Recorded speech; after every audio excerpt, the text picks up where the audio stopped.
Well, I think it goes to the new all-time highs. Wow, okay, that's big. Yeah, it's a big move. That's what I think happened. That's what I think is up for grabs here. I've been following this chart for a long time. It has been, we now come into the season where this tends to outperform. It's usually when the ISM is picking up, the altcoin season starts, the liquidity season starts.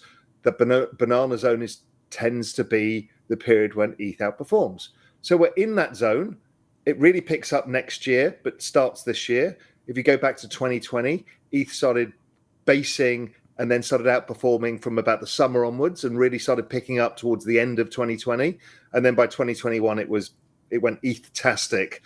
It went into full banana zone. I think we'll see something similar. Raul Pal, the founder and chief executive officer of Real Vision and global macro investor, has given his updated price predictions for Bitcoin, Solana, and Ethereum, which he describes as a proven battle-tested protocol.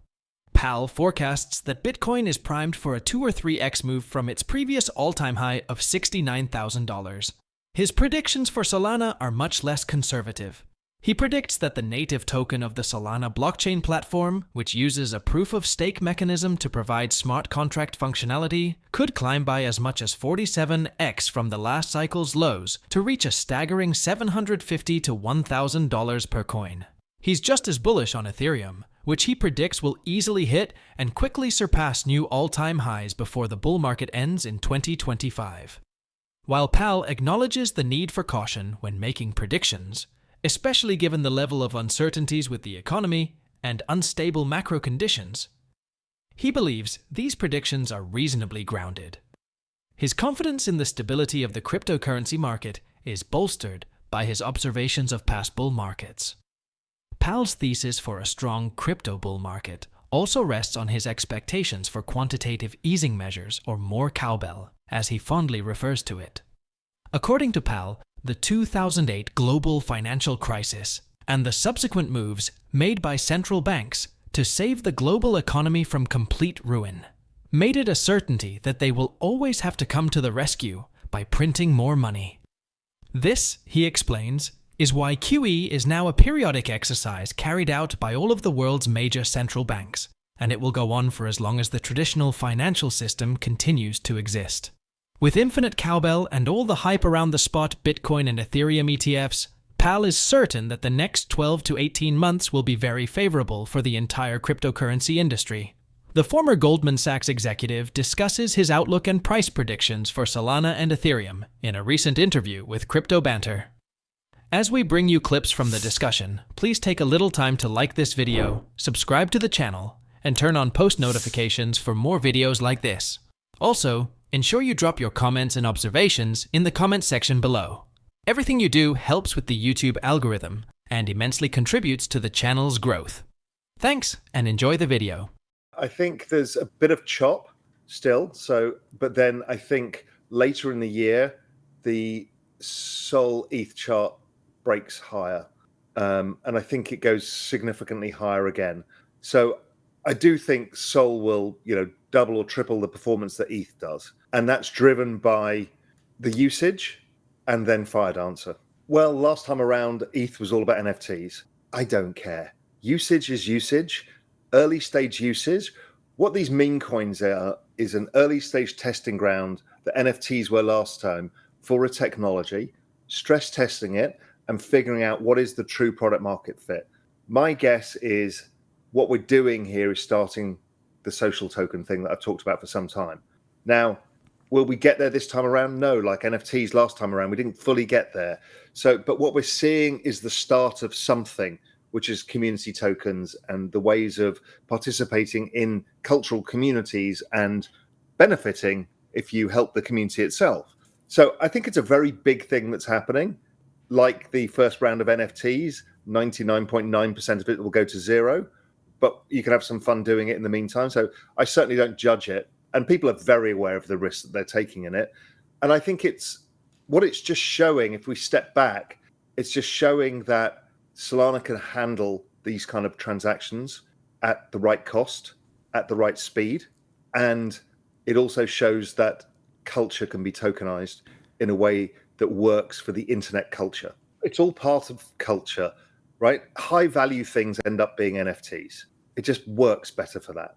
But it also, NFTs will end up being for tickets and all sorts of other things. This is just the start of the technology. Memes is a different thing. It's fungible versus non-fungible. There's different use cases in the end. But culture always starts the movement, right? It started NFTs, it started meme coins. It's all the same cultural movement. My guess is 90% of the people who are in meme coins now were in NFTs last time around. Don't forget, you could do NFTs on Solana for virtually nothing. So don't confuse this with an end of NFTs. Somebody's going to come up with another use of having a non-fungible token, whether it's a specific artwork or something that is culturally relevant, that works in the same way as a meme coin, and you can buy them for nothing. So that it's not gone. It's just the market only has a certain amount of attention. Okay. Do you own any meme coins, Raoul? Yeah. My two biggest bets that equally weighted are WIF and Bonk. And I've been in those for a while now. And I still have some Doge because I still think Elon's going to do something with Doge over time. Do I have any other? I don't have any others. That's it. And all I do is also, I just look at every chart relative to another. So I look at, Bonk versus other memes or WIF versus other memes, the Bonk WIF chart, which I can't figure out the direction, which is why I'm both of those.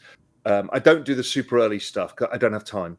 I don't have time to go into pump.com, pump.fun and figure out what's going to move. Since the cryptocurrency bull market went into full swing, Real Vision CEO Raul Pal has had a simple message for investors.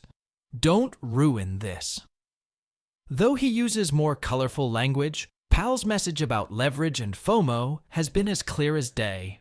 Doing either of these things to make greater returns on your tokens will cost you a great deal if and when you make the wrong moves. While Pal recognizes the advantage of using leverage to make more gains, he cautions that the cryptocurrency market is too volatile to make such moves, especially for beginners still acclimating to the whole setup. Pal's main advice is to focus on top crypto assets like Bitcoin, Ethereum, and Solana, allocating a significant percentage of your portfolio to them and a smaller percentage to the wild world of meme coins and NFTs.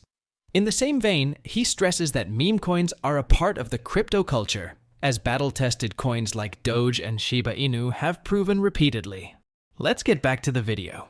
Everybody knows what this is about. This is pure speculation on, is this cultural meme going to gain relevancy or not?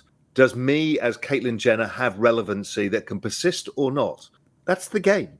That's why the Bowden and the Trump and all of this stuff, right? It's, can a meme be persistent? So I don't have a problem with it as long as everybody knows that this is a game of betting on raindrops going down windows. And we are humans. We all bet on it. And some of these memes are persistent, centuries, and others persist for an afternoon. And as long as everybody has a smile on his face that you've got on your face now, when you're laughing at the ridiculousness of this space, and realize that all we're doing is speculating, that all we're doing is going to Vegas, but with slightly better odds than the lottery ticket. Americans spend $110 billion on lottery tickets every year. Well, they have better odds in the meme coin casino. So I also think it's very early stage proof of concept testing of what will develop out of this. Find a famous meme. Let's say the girl looking back at the burning house. Yes. That actually got tokenized as an NFT. But let's assume that you can participate in the success of that meme, that you've found, like spotting a band where you go to a pub and this band's amazing, and then they end up becoming Coldplay. Right, it's that same feeling of discovering something that nobody else discovered and it becoming a big thing. This way you get to financially participate, while you don't when you discover the new band. So is this the next big meme or not? It's a game that everybody can play. If this thing becomes too big, and this thing is actually based by nothing but the feeling of memes, are we not creating another Luna situation? Yes and no. Yes, like the NFT situation is, as I keep saying, 99% of these will fall 99%. Everybody knows this. They'll still get caught off sides, and they'll still be pissed off, and they'll still be blaming whoever told them on the internet, the last person to buy that meme after it went down, and it'll still be a shit fest, and it'll be the same old stuff again. But there is value in this stuff still. There is value because Doge has proven it, and Shiba has proven it. And these things, the 2 or 3, will persist, and that meme will create further value. So we don't know what is going to create value. I assume that all of it's going to go to zero, but it won't. It certainly won't. I just don't know what those are going to be. But I don't see that as a lunar moment. It's just part of what is crypto. Crypto, the market goes down 90% every 4 years. Next ETF, Sol ETF, which ETF launches next? If the space stays true to its form, it should be Doge. Over the past year, Real Vision CEO and co-founder Raul Pal has had another important piece of advice for investors: how to get ahead of what he calls the fourth industrial revolution, or the exponential age. Pal said he realized the importance of the new age when he noticed a few things. First, central banks are printing more money than we ever thought possible. The reckless money printing from the Federal Reserve and its counterparts has inflated asset prices into what seems like a bubble. However, none of these technologies are actually in a bubble. It just seems so because the dollar has significantly lost value. Pal's conclusion from all this observation is that the price valuations of technologies will continue to grow exponentially over the next few years. In fact, the former Goldman Sachs executive believes we have only 6 years left to make all we can from the crypto market before everything blows up and the world becomes unrecognizable. Please share your thoughts, comments, and observations on the video in the comment section below. Also, ensure you give this video a thumbs up, subscribe to the channel, and turn on the notifications bell for more videos like this. Thanks for watching.